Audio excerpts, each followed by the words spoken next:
नमस्कार दोस्तों, स्वागत है आपका अपने YouTube चैनल एटी की पाठशाला में। आप सभी को राधे राधे, जय श्री राम। जैसा कि आप लोग जानते हैं कि हमारा सीटेट का आपका पीवाईक्यू सीरीज की सीरीज चल रही है पीवाईक्यू क्वेश्चंस की। आज हम लोग की शायद चौथी की 15वीं क्लास है, जिसमें हम लोग क्या करेंगे 2021 के पेपर जो आए हैं उनको एनालिसिस अच्छे से करेंगे। ठीक है, आइए स्टार्ट करते हैं बिना देर करते हुए। इससे पहले की सारी क्लासेस आप लोग करते हुए आइएगा। ठीक है, कह रहा है क्वेश्चन कह रहा है कि एक वृत्ताकार खेत का क्षेत्रफल। यहाँ पे देखिए सबसे पहले क्वेश्चन की लैंग्वेज को समझिए। ठीक है, तो उसके बाद आपको फार्मूलास पता होना चाहिए। जैसे आप क्वेश्चन की लैंग्वेज को समझ लेंगे, फिर आपको फार्मूलास पता होंगे, तो आपके लिए क्वेश्चन सिर्फ सेकंडों का खेल होगा। ठीक है, क्वेश्चन से क्या करिए, खेलना सीखिए। कह रहा है एक वृत्ताकार खेत का क्षेत्रफल। अब हमको एरिया दे रखा है, किसका, एक वृत्ताकार खेत का क्षेत्रफल। अब जो है कि एक वृत्त का जो है आपका एरिया का फार्मूला पता होना चाहिए, तभी तो आप यहाँ पे अप्लाई कर पाएंगे। क्षेत्रफल दे रखा है 15,400 मीटर स्क्वायर। कह रहा है कि इसके चारों ओर बाड़ लगवाने की लागत अगर 12.5 रुपए प्रति मीटर की दर से क्या होगी। अब उसके चारों ओर, तो अगर किसी वृत्ताकार का क्षेत्रफल दे रखा है, कुछ क्षेत्रफल दे रखा है, फिर कह रहा है कि 12.5 रुपए की दर से इसके चारों ओर, तो चारों ओर के लिए हम क्या निकालते हैं, परिमाप निकालते हैं। तो ये चीजें हमको पता होनी चाहिए कि हम पहले क्षेत्रफल से अगर कुछ चीज की कमी होगी तो उसे निकाल लेंगे, उसके बाद आप परिमाप निकालेंगे, परिमाप जो आएगा उसका आप 12.5 से मल्टीप्लाई कर देंगे। तो अब ये सब चीजें आपके दिमाग में एज्यूम होना चाहिए, इन सब चीजों की ओर आपका दिमाग जाना चाहिए। ठीक है, सबसे पहले हमें वृत्ताकार खेत का क्षेत्रफल दे रखा है, हमें क्या है, हमें निकालना पड़ेगा इसके, कह रहा है इसके चारों ओर, चारों ओर मतलब परिमाप। तो परिमाप के लिए वृत्त का परिमाप कितना होता है, 2 पाई आर। तो वहां पे हमें आर की जरूरत पड़ेगी, यानी रेडियस की। तो हम रेडियस कहां से निकाल लेंगे, इसके क्षेत्रफल से। क्षेत्रफल से क्या हो जाएगा, pi R square. Pi R square कितना हो जाएगा, यहाँ पे क्षेत्रफल कितना दे रखा है, 15,400। पाई की वैल्यू उधर जाएगी, आर स्क्वायर इक्वल टू 15,400, और यह कितना 22/7 से क्या हो जाएगा, यहाँ पे 7/22। ठीक है,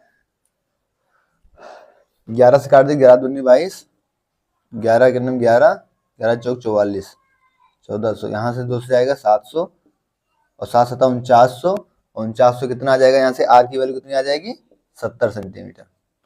ठीक है, आर की वैल्यू आ गई। अब इसके चारों ओर निकालना है, यानी हमको क्या निकालना है, हमको परिमाप निकालना है। यानी हम यहाँ से परिमाप निकाल लेंगे 2 पाई आर। 2 पाई आर से क्या हो जाएगा, 2 गुणे पाई की वैल्यू 22/7, आर की वैल्यू आ गई आपकी यहाँ से 70। 7 से काट देंगे, ऐसे कितना हो जाएगा 10, और 22 दूनी 44, और 44 और 10 कितना हो जाएगा यहाँ से 440। ठीक है, अब हमें क्या पूछ रहा था, हमसे पूछ रहा था 12.5 प्रति मीटर की दर से कितना होगी। तो हम 12.5 से इसमें क्या करेंगे, मल्टीप्लाई कर देंगे, 440 गुणे 12.5। अब यहाँ से आपका क्या होगा, आप इसका क्या करेंगे, यहाँ पे मल्टीप्लाई करेंगे, कितना हो जाएगा यहाँ पे 44, 125, 5 चौक 20 की 0 हासिल है 2, 4 हासिल है 2, 4 20 तो 22, 4 दूनी 8, 4 दूनी 8, 4 4 0, 8 2 4 14 हासिल है 1, 8 4 12 13 14, 1440।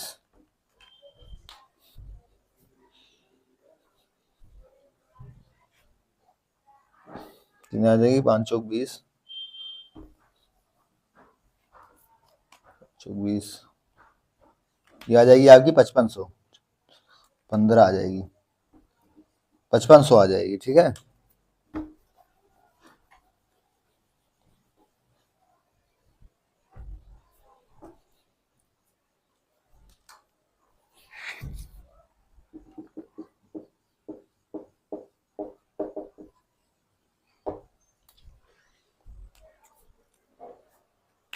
तो ये आपका सवाल था। ठीक है, तो बस क्वेश्चन की लैंग्वेज अगर आप समझ जाएंगे, आपको फार्मूला, आप फार्मूला जो है मेंसुरेशन के, आप फार्मूला, सारे फार्मूले आपको याद होने चाहिए। ठीक है, तो इन सारे फार्मूलाज को याद कर लीजिएगा, और उसके बाद जो है लैंग्वेज समझिएगा। जैसे चारों ओर कहा, तो हमें सीधा से वहां पे कि हम चारों ओर के लिए परिमाप निकालते हैं, तो ये सब चीजें आपको पता होनी चाहिए। प्रीवियस क्लासेस में भी हम लोग इस चीज का डिस्कशन कर चुके हैं, नोट करिए।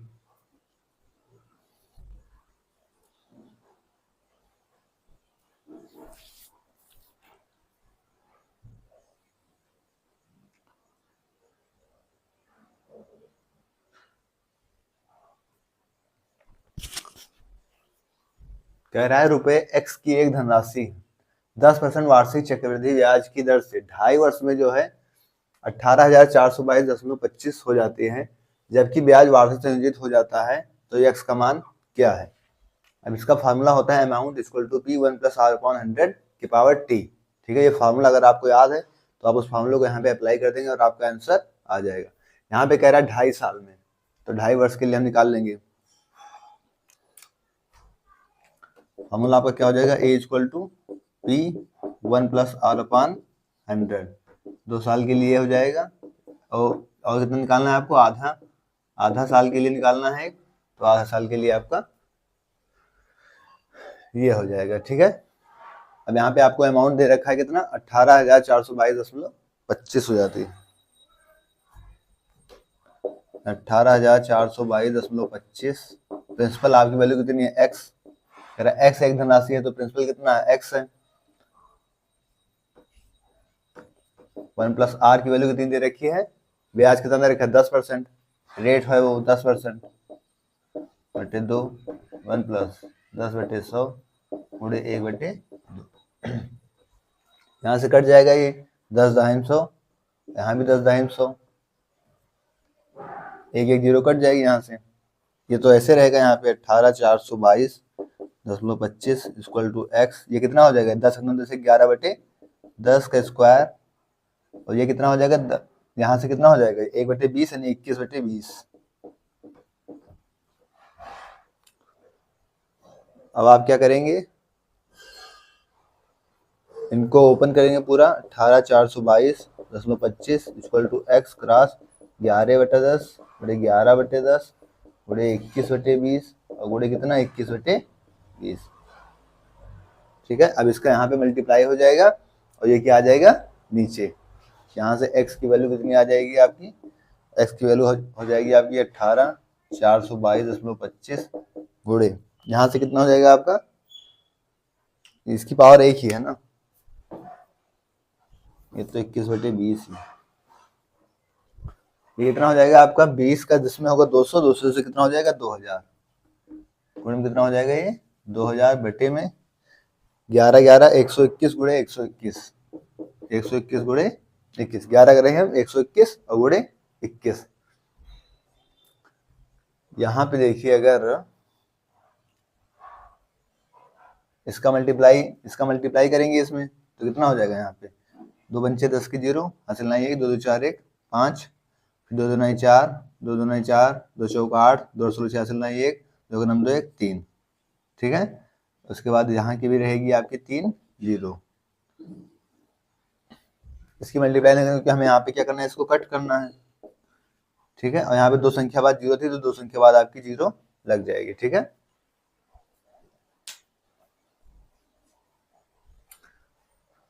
अब हम इसे यहाँ से काट दे रहे हैं। यहाँ से 11 कट जाएगा, 11 × 33 38 बचेगा, फिर 11 × 33 54 बचेगा, तो 11 × 55 नहीं जाएगा, 11 × 44, 11 × 44, 44 से कितना बच जाएगा? 6 इधर, 4 उधर, 10, 10 से 104 हो जाएगा ये, फिर 99, फिर 5 11 कट जाएगा, 11 के नाम 11 से 11 जाएगा ये, और ये कितना जाएगा? 11 × 3 33, 33 से 38 हो जाएगा, 11 × 3 33, फिर 54 हो जाएगा, तो कितना जाएगा? 144, फिर 104 हो जाएगा, तो कितना जाएगा? 11 × 99, फिर यहाँ से कितना हो जाएगा? 5 और 2 0 बची रहेगी। ठीक है, फिर आप 11 से कट जाएगा, 11 × 33, 11 × 44, फिर 11 से कट जाएगा, ये कट जाएगा आप 11 × 33, फिर यहाँ से कितना हो जाएगा? फिर यहाँ से 11 × 44 और फिर 5 बचेगा, 11 बचे 55।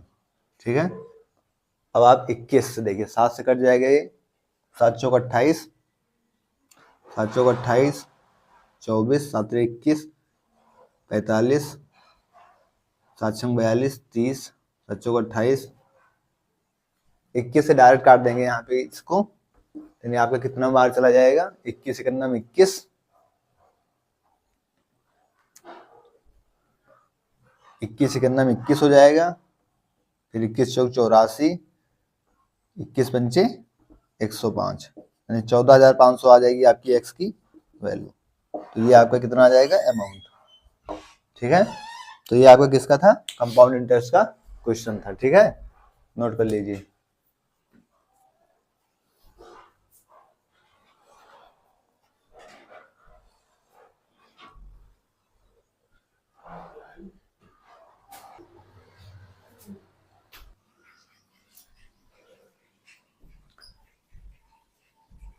आइए नेक्स्ट क्वेश्चन।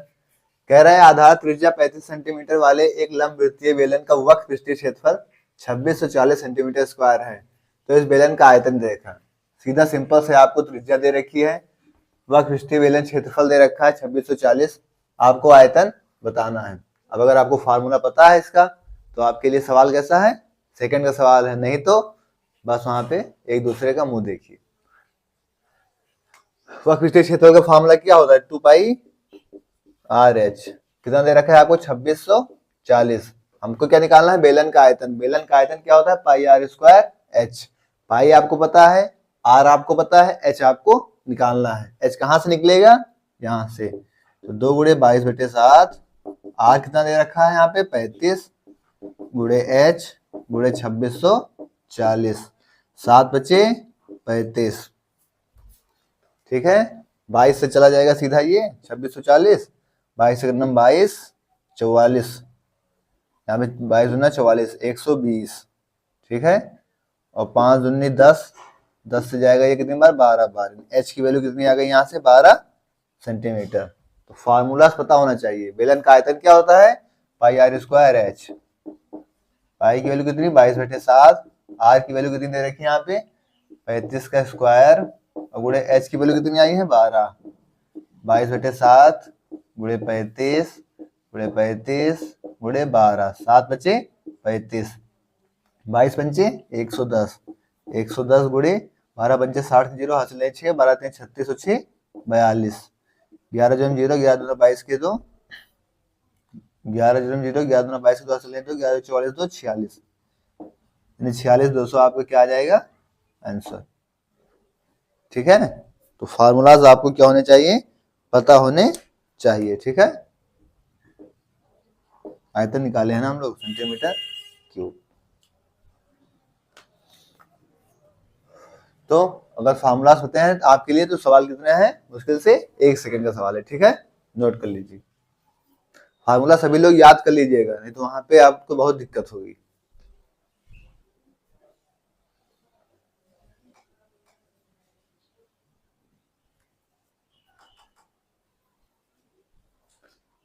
नेक्स्ट क्वेश्चन कह रहा है किसी समांतर चतुर्भुज का परिमाप दे रखा है हमको 36 सेंटीमीटर।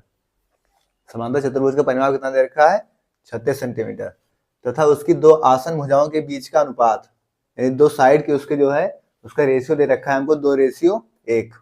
ठीक है, यदि छोटी भुजा का संगत शीर्षलंब दे रखा है 10 सेंटीमीटर है, तो इस समांतर चतुर्भुज का आपको क्षेत्रफल बताना है। समांतर चतुर्भुज क्षेत्रफल क्या होता है, आधार गुणे ऊंचाई।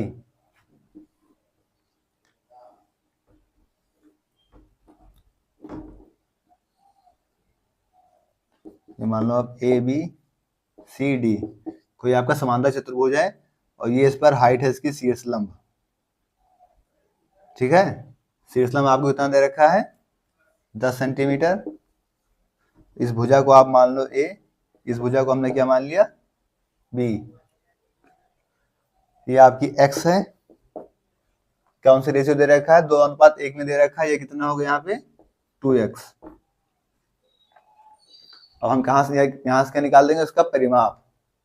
तो परिमाप का फॉर्मूला क्या हो जाएगा,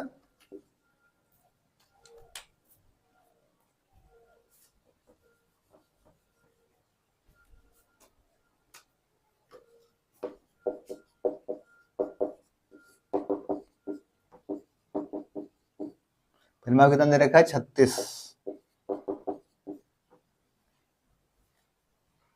x प्लस 2x,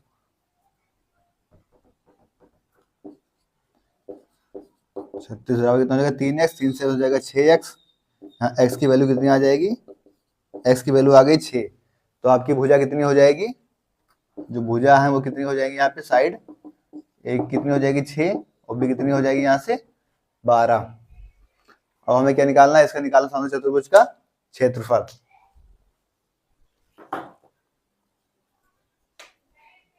तो समांतर चतुर्भुज का क्षेत्रफल के लिए क्या बताया था अभी हमने आपको फार्मूला,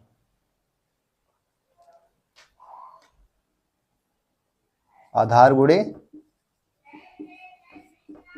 ऊंचाई। आधार कितने है यहाँ पे 6, ऊंचाई कितनी है 10, देन 60 सेंटीमीटर स्क्वायर क्या हो जाएगा आपका आंसर। तो फार्मूला अगर आपको पता है तो आपको कहीं पे दिक्कत नहीं आएगी, नोट करिए।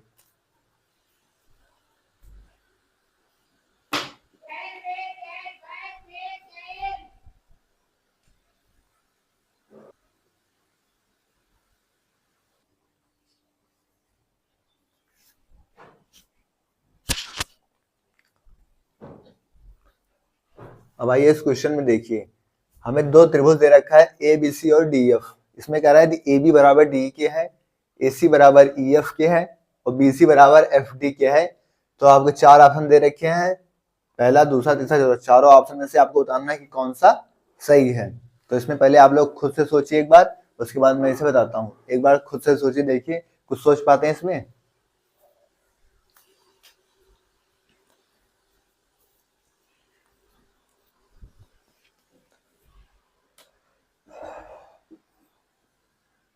सबसे पहले आपको क्या करना पड़ेगा, आपको दो त्रिभुज दे रखा है ए बी सी और डी एफ, तो इन दोनों को लेना पड़ेगा।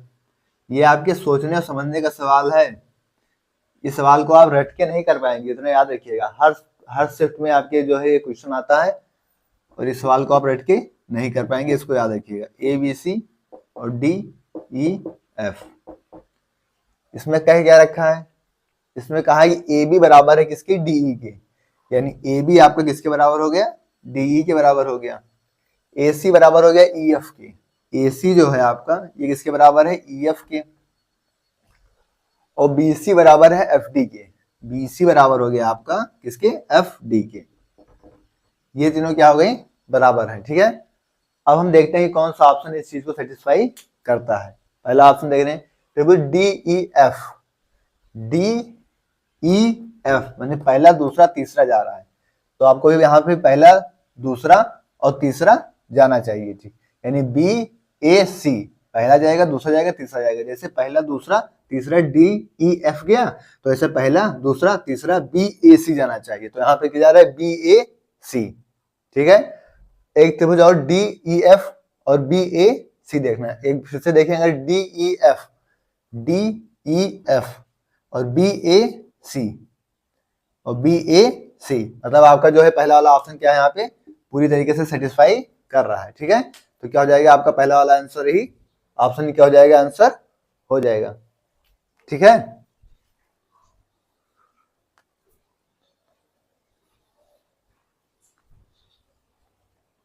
नोट कर लीजिए।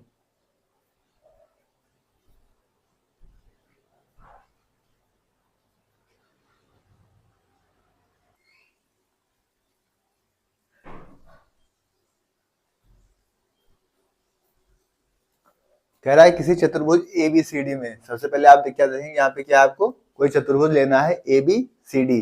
कह रहा है ए बी सी डी में एंगल डी कितना दे रखा है आपको, 50 डिग्री। एंगल सी दे रखा है आपको 110 डिग्री।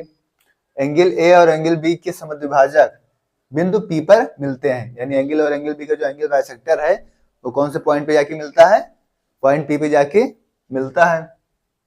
तो आपको ए पी बी की माप बतानी है। तो सबसे पहले हम कोई चतुर्भुज लेते हैं ए बी सी डी।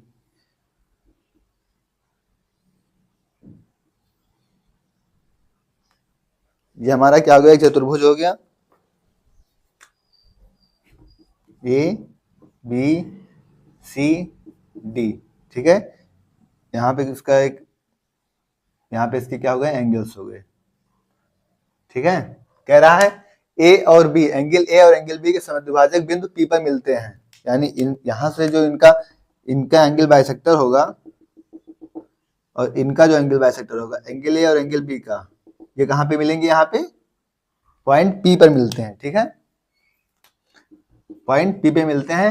और हमसे पूछ के रखा, हमसे पूछ रखा है ए पी बी की माप, यानी ए पी बी ये वाला एंगल आपको फाइंड करना है। एंगल ए पी बी हमें दे क्या रखा है, हमें दे रखा है एंगल डी को दे रखा है 50 डिग्री और एंगल सी दे रखा है कितना, 110 डिग्री। ठीक है,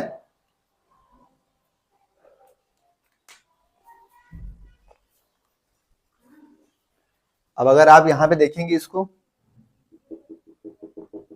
यहां पे लाना चाहें तो ये भी इसका क्या है, यहाँ पर एंगल बाइसेक्टर हो जाएगा। ठीक है, अब किसी भी चतुर्भुज के जो आमने सामने कोण होते हैं कितने होते हैं, 180 डिग्री होता है। ये चीज आपको पता होनी चाहिए, यानी angle C, angle A plus angle C कितना होता है, 180। किसी भी तब ये प्रॉपर्टी आपको याद होनी चाहिए, किसी भी चतुर्भुज के जो सम्मुख कोण होते हैं यानी आमने सामने कोण होते हैं वो कितने होते हैं, 180 डिग्री। यहाँ से आपको एंगल ए तो पता नहीं, लेकिन एंगल सी पता है कितना, 110। 110 इक्वल टू कितना, 180, यानी यहाँ से एंगल ए कितना आ गया आपका, 70। 180 में से 110 माइनस हो जाएगा तो कितना आएगा, 70 डिग्री आ गया। अब 70 का मतलब क्या हो गया कि ये पूरा एंगल कितना है, 70, तो ये 35 होगा, ये 35 होगा, यानी ये 35 होगा और ये कितना होगा यहाँ पे 35। ठीक इसी तरीके से क्या होगा, एंगल बी और एंगल डी भी। Now angle B plus angle D equal to कितना हो गया, 180। एंगल डी आपको दे रखा है 50, 180, यहाँ से आपका एंगल बी कितना आ जाएगा, 130। 130 आ गया, इसको ये दो भागों में से डिवाइड करा, दो इक्वल भागों में, तो ये कितना हो जाएगा, ये आपका 65 हो जाएगा और ये भी आपका कितना हो जाएगा, 65। अब आपको निकालना क्या था, आपको निकालना था एपीबी। इस वाले ट्रायंगल्स को देखिए, एपीबी में आपको कितना निकालना था, एपीबी, और त्रिभुज के तीनों अंतःकोणों का योग कितना होता है, 180 डिग्री होता है।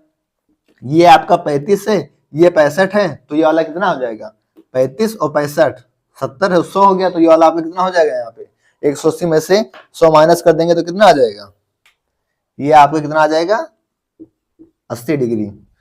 ठीक है, लिख दे रहे हैं जैसे कि एंगल ए पी बी की वैल्यू कितनी हो जाएगी यहाँ पे, 180 माइनस 35 प्लस 65, ये कितनी आ जाएगी आपकी, 80 डिग्री। त्रिभुज के तीनों अंतःकोणों का योग 180 डिग्री होता है। ये 35 से ये 65 है, दोनों 100 है, तो ये वाला कितना हो जाएगा, सीधी सी बात है 80 हो जाएगा। तो कॉन्सेप्ट्स आपके क्लियर होने चाहिए, अगर आप सारी क्लासेस करेंगे तो आपके कॉन्सेप्ट्स क्लियर रहेंगे। ठीक है, नोट करिए। अच्छा सवाल,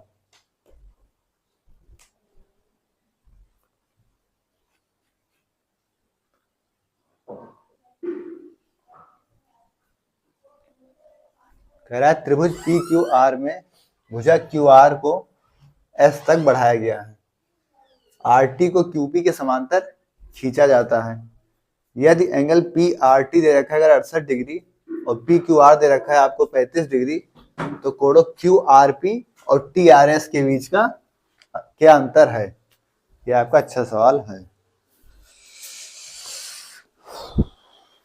सबसे पहले आपको एक त्रिभुज बनाना पड़ेगा, क्या, पी क्यू आर।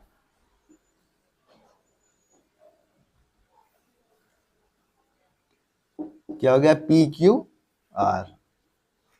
कह रहा है क्यू आर को एस तक बढ़ाया जाता है, क्यू आर को कहां तक बढ़ाया जाता है, एस तक बढ़ाया जाता है। यदि पी आर टी आपको कितना दे रखा है, 68 दे रखा है, आर टी को एस तक बढ़ाया जाता है। कह रहा है आर टी को क्यू पी के समांतर खींचा जाता है। क्यू पी के समांतर क्या खींचा जाता है, आर टी, यानी इसके समांतर आपको क्या खींचा जाएगा, यहां से कोई टी खींचा जाएगा। ठीक है, ये हो गया आपका आर टी। कह रहा है आर टी को क्यूपी के समांतर खींचा जाता है, नहीं ये और ये क्या है, दोनों समांतर है। ठीक है, यदि पी आर टी आपको 68 दे रखा है, पी आर टी ये आपको कितना दे रखा है, ये दे रखा है आपको 68 डिग्री, और पी क्यू आर दे रखा है 35, पी क्यू आर ये आपको दे रखा है 35। ठीक है, तो कह रहा है कोण क्यू आर पी यानी क्यू आर और पी, यानी ये वाला एंगल आपको निकालना है, और टी आर एस ये वाला एंगल आपको निकालना है। इनके बीच का क्या अंतर है आपको बताना है। अब यहां पे देखिए कि ये दोनों जो है त्रिभुज, ये दोनों क्या है आपके, दोनों समांतर है, तो ये वाला कोण और ये वाला कोण क्या हो जाएगा, अल्टरनेट एंगल हो जाएगा, एकांतर कोण हो जाएगा। तो अगर ये वाला कोण 35 है तो ये वाला कोण कितना हो जाएगा, यहां से भी 35 हो जाएगा। और अगर ये वाला कोण आपका 68 दे रखा है और ये दोनों मतलब ये दोनों भुजा आपके समांतर हैं, तो इसका क्या हो जाएगा, ये इसका क्या हो जाएगा, एकांतर कोण हो जाएगा। तो ये वाला कोण कितना आ जाएगा आपका, 68 डिग्री आ जाएगा। और किसी भी स्ट्रेट लाइन पे जो कोण बनता है कितना बनता है, 180 डिग्री का बनता है। तो अगर ये 68 है, ये 35 है, तो ये वाला कोण कितना बन जाएगा, किसी भी त्रिभुज पे मान ली कोई स्ट्रेट लाइन है, इस पे जो पूरा कोण बनता है कितना बनता है, 180 का बनता है। और अगर पूरा होल कोण बना दिया जाए तो कितना बनता है, 360 डिग्री का बनता है। तो अगर ये 68 डिग्री का है, ये 35 डिग्री का है, तो ये वाला कोण कितने का हो जाएगा? क्यू आर पी आपका कितना हो जाएगा? यहाँ से एंगल क्यू आर पी कितना हो जाएगा आपका? 180 से क्या करेंगे आप? 68 प्लस 35 कर लेंगे, यानी 180 से माइनस कितना करेंगे? 8 5 13, यहाँ से लाएंगे 6 3 9 1 10, यानी यहाँ से आपका कितना आ जाएगा? 77 डिग्री वाला कोण आपका आ जाएगा। ये वाला कोण आपका कितना आ गया? 77 डिग्री। अब आपसे पूछा क्या रखा था? आपसे पूछ रहा था क्यू आर पी, यानी क्यू आर पी यानी 77 डिग्री। आपसे पूछ क्या रखा है कि एंगल क्यू आर पी और टी आर एस के बीच का कोण बताना है। T R S angle minus करना है आपको यहाँ से टी आर एस। ये कितना है आपका? 77, और टी आर एस कितना है यहाँ पे? 35। ठीक है, तो इसमें से आप इससे माइनस में 7 में 5 जाएगा, तो 7 में 3 जाएगा 4, कितना आ जाएगा? 42 डिग्री आपका आंसर। आपको इन दो कोण के बीच का डिफरेंस बताना था। अब अगर आपका यहाँ से एकांतर कोण का कॉन्सेप्ट नहीं क्लियर है, समांतर रेखा का कॉन्सेप्ट नहीं क्लियर है, तो आप इस क्वेश्चन को कैसे कर पाएंगे? क्वेश्चन कर नहीं पाएंगे। किसी भी स्ट्रेट लाइन पे 180 डिग्री का बनता है, कोण बनता है, पूरा होल कोण 360 डिग्री का कोण बनता है। ये चीजें अगर आपकी क्लियर नहीं है तो आपको दिक्कत होंगी। तो इसीलिए सारी क्लासेस करिए, बेसिक टू एडवांस पूरा समझिए। ठीक है, इन दोनों के बीच का आपका डिफरेंस बताना था, जो कितना आ गया आपका? 42 डिग्री। अच्छा सवाल था, बहुत बढ़िया सवाल था। ठीक है, नोट करिए।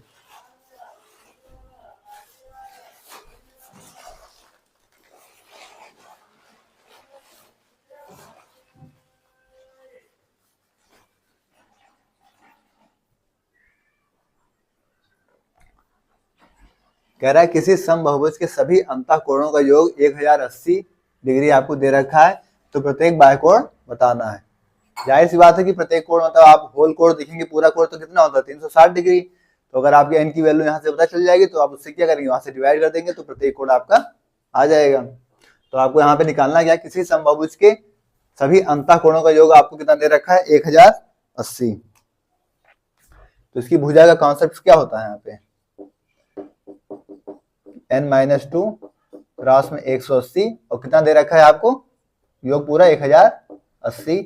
यहाँ से क्या हो जाएगा? n-2 1080 दे रखा है ना।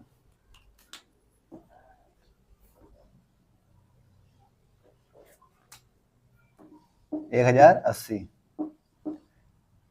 बट्टी कितना हो जाएगा? 180। 18 छक्का कितना होता है? 108, यानी n-2 इक्वल टू कितना? 6, n इक्वल टू कितना हो गया? 8। साइड से आपकी कितनी आ गई? 8। तो आपसे क्या पूछा गया था? प्रत्येक बाह्यकोण। तो पूरा कोण कितना होता है? 360। आपसे प्रत्येक पूछा है, 8 से क्या करेंगे? इसे डिवाइड करेंगे, 8 चौक 32 और 8 पंचे 40। तो प्रत्येक बाह्यकोण यहाँ से कितना आ जाएगा आपका? 45 डिग्री। तो अगर आपके कॉन्सेप्ट क्लियर है तो दिक्कत आपको नहीं होगी, नहीं तो समझ नहीं पाएंगे कि हमको यहाँ से करना क्या है। नोट करिए, अच्छा सवाल।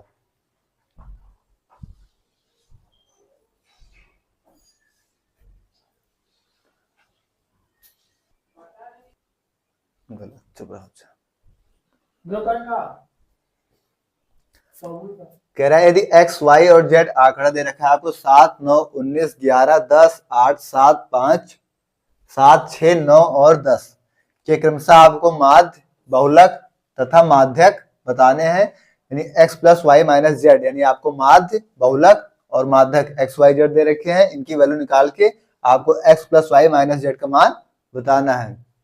ये सवाल आपके हर साल के पेपर में, हर शिफ्ट में, ऑनलाइन हुआ है उसमें भी हर साल आया है, ऑफलाइन हुआ है उसमें भी हर साल आया है। मतलब आपको नंबर फिक्स वाले सवाल हैं। ठीक है, सबसे पहले हम इसे क्या करेंगे? कौन से फॉर्म में लिखेंगे? सबसे पहले आपका हो गया 6, 6 के बाद है 7, और 7 कितनी बार है ये भी देख लो, 2 बार है। यहाँ पे 1, यहाँ पे 2 बार हो गया। इसके बाद आपका क्या हो गया? 8, 7 1 2 3 बार है 7। इसके बाद हो गया 8, 8 आपका कितनी बार है? 1 ही बार है। 9, 9 कितनी बार है? यहाँ पे 2 बार है। इसके बाद है आपका 10, 2 बार है। इसके बाद हो गया आपका 11, और 11 के बाद आपका क्या है? यहाँ सीधा 19। कितनी संख्या है? 1 2 3 4 5 6 7 8 9 10 11 और 12, 1 2 3 4 5 6 7 8 9 10 11, एक क्या छूट गया, 7 3 बार था, 7 3 बार हो गया, 6 एक बार था, ये भी हो गया। अच्छा 10 2 बार, 10 2 बार भी हो गया।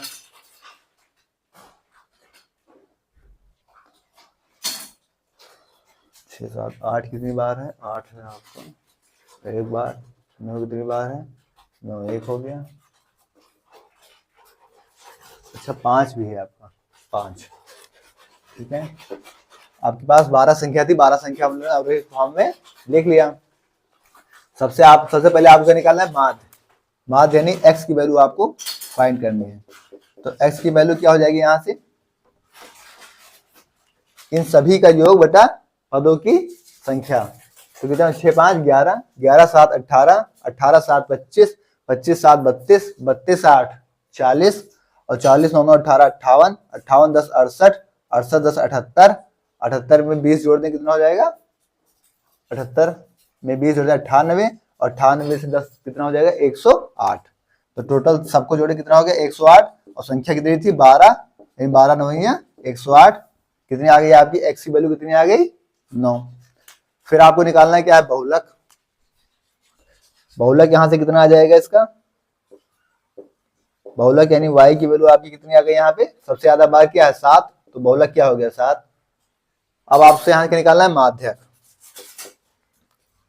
अब माध्यक से तो ऐसा है कि n/2 प्लस अनुपात से बटा 2 करके निकाल लेना, लेकिन हम क्या करेंगे, सीधा काउंट करेंगे कितने पद हैं, 1 2 3 4 5 6 7 8 9 10 11 12, यानी 6 इधर करो 6 उधर करो, 1 2 3 4 5 6, 6 इधर हो गया और 6 1 2 3 4 5 6 इन दोनों के बीच का होगा, तो 8 और 9 के बीच में क्या आएगा, 8.5, ठीक है। इन दोनों के बीच में कितना आ जाएगा, 8.5। ये सब चीजें मैंने जो है फार्मूले वाले से इसकी प्रीवियस क्लासेस में बता रखी है, लेकिन मैं यहाँ पे डायरेक्ट बता देता हूँ क्योंकि आपको वहां पे जल्दी से जल्दी करना होगा। तो ये कितना हो जाएगा आपका 8.5, माध्यक क्या है आपका यहाँ पे z। तो x y z की वैल्यू आपको पता चल गई। अब आपको निकालना है x plus Y minus Z. क्या निकालना है आपको, x plus Y minus Z. x की वैल्यू कितनी है आपके पास 9, y की वैल्यू कितनी है यहाँ पे 7 और z की वैल्यू कितनी है यहाँ पे 8.5। तो 9 7 16, 16 में से 8.5 जाएगा, कितना बचेगा, 16 में से 8 जाएगा 8, यानी 7.5 आपका क्या आ जाएगा आंसर। तो ये सवाल आपका फिक्स सवाल है, हर साल आता है, हर शिफ्ट में आता है, नंबर देने वाला सवाल है। और यही 3 4 चीज आपसे माध्यक, बहुलक, माध्य, यही सब परिसर क्या होता है, जैसे यहाँ पे सबसे मैक्सिमम क्या था 19 और सबसे मिनिमम क्या था 5, तो इन दोनों को माइनस कर देते तो 14 आपका क्या आ जाता परिसर। तो ये सब चीजें आपसे हर शिफ्ट में पूछी जा रही है, ठीक है, नोट करिए। मोस्ट इंपॉर्टेंट सवाल है, सबसे मोस्ट इंपॉर्टेंट।